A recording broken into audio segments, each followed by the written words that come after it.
Me, playing with the PS4 during E3. The PlayStation 4 will ship later this year, and since many people may pre-order it based on pre-release information available on the web like I did, I thought that posting a hands-on review based on the experience gathered from the initial launch and from our hands-on experience of the console at E3 would make sense.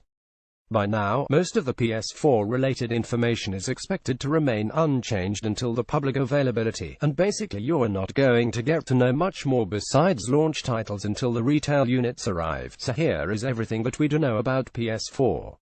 Let's see if it is for you. PS4 specs. E would like to get the specs out of the way fairly early. I realize that this is important for many readers, so we need to include it, but history shows that consoles with less favorable specs can still do very well if they have a proper combination of price, good games, exclusive games and accessories. However, here are the raw specs for CPU: 8 core AMD Jaguar 1.6 GHz GPU, 1152 cores on-chip memory, noon chip bandwidth, NA memory 8GB, GDDR5 system memory, bus width 256-bit system memory, bandwidth 176GB, SEC USB 3.0, yes, Blu-ray, yes, storage 500GB, use removable external storage, EBD optional, cloud storage, ICE networks, wired Ethernet, Wi-Fi, BGN, Bluetooth 2.1, region locked. No official specifications page at Sony.com. Fortunately for PlayStation 4 fans, this is currently the console that has the leading specifications. It is in many ways comparable to the Xbox One, but the PS4 manages to pull away in terms of theoretical graphics performance, thanks to the presence of 50% more graphics raw power than its Microsoft nemesis. Xbox One got a small GPU frequency boost recently. BTW. At E3, demos on both platforms looked great, but you should keep in mind that Xbox One demos were sometime running on PCs during the show, so we will have to wait a little more to be 100% sure about the Xbox One performance. PlayStation 4 industrial design. In the real world, the PS4 looks a lot smaller than what you may expect from the photos. Here is a side-by-side photo with PS3, XB360 and Xbone. We found it to be slim and the design is quite elegant and minimalist.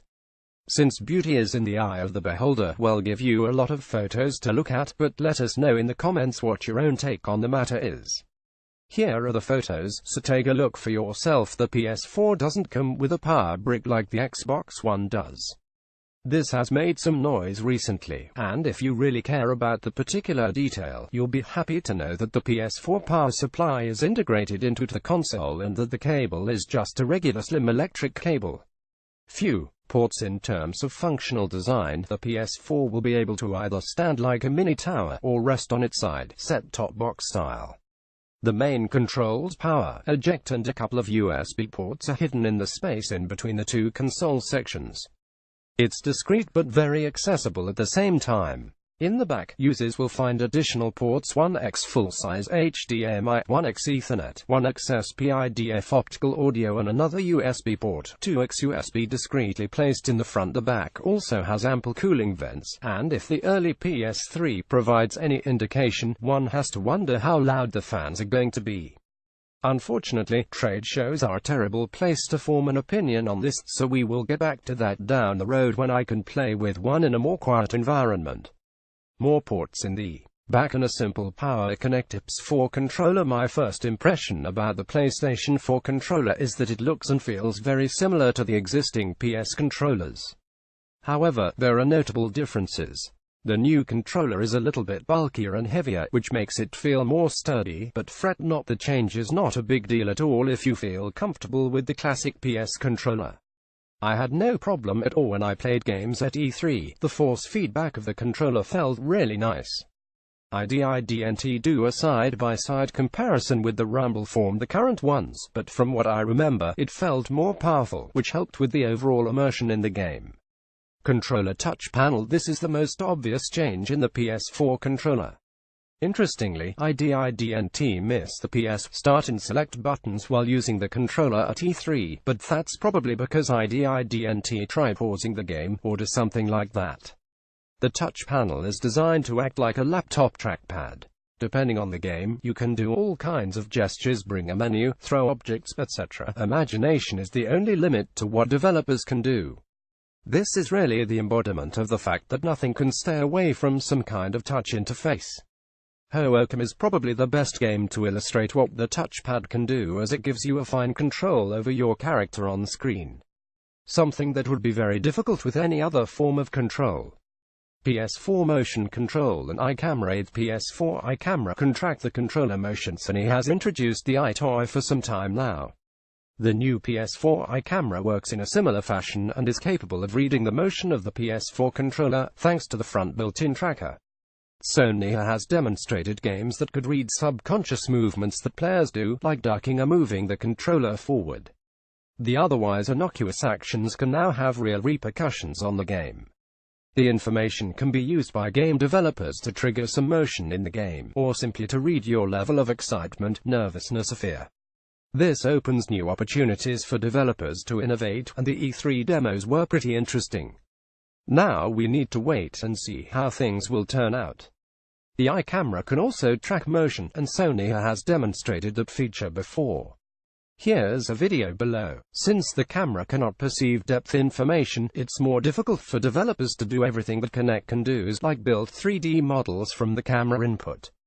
In all fairness, since the camera has two lenses and can shoot in 3D, it opens new possibilities in terms of depth perception, but it won't be anywhere as straightforward as it is with Kinect. Sony does put up good fight, but this should more or less be a rematch of PS Move vs. Kinect. PS4 games lineup. A screenshot of Killzone Shadowfall. The list of PS4 games is updated very often, so I'm not going to build an exhaustive list here. I do recommend you to check the Sony website if you want to see them. I've seen demos of many of them, and many looked great. Just to cite a few, I really liked Killzone Shadowfall, Destiny, Call of Duty Ghosts, Battlefield 4, MGS5, and there are plenty more. If you haven't looked at some of those titles, I recommend watching our best E3 2013 trailers selection. In short, do your homework, but chances are that you will be quite pleased with what's available at launch.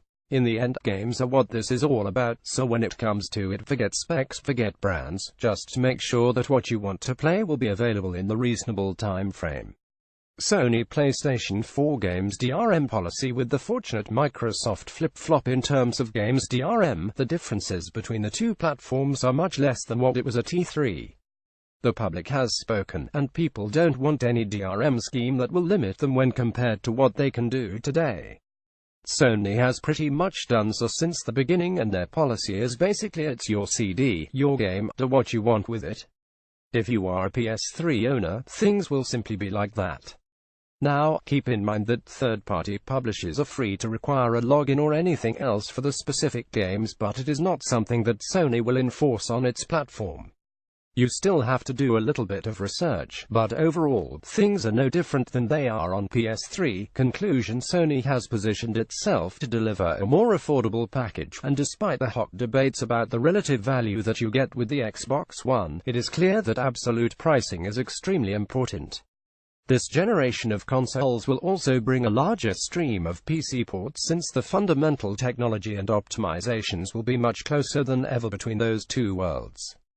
PlayStation 4 is clearly leading in mindshare, and since PS4 is so close to Xbox One from an architecture standpoint, it will be very interesting to see how the war of exclusive titles will play out. Obviously, both Sony and Microsoft have awesome first-party studios, but since it is so easy to port from one to the other, it will be hard for publishers to resist going multi-platform. PS4 official release date November 15. Read next. Xbox One vs.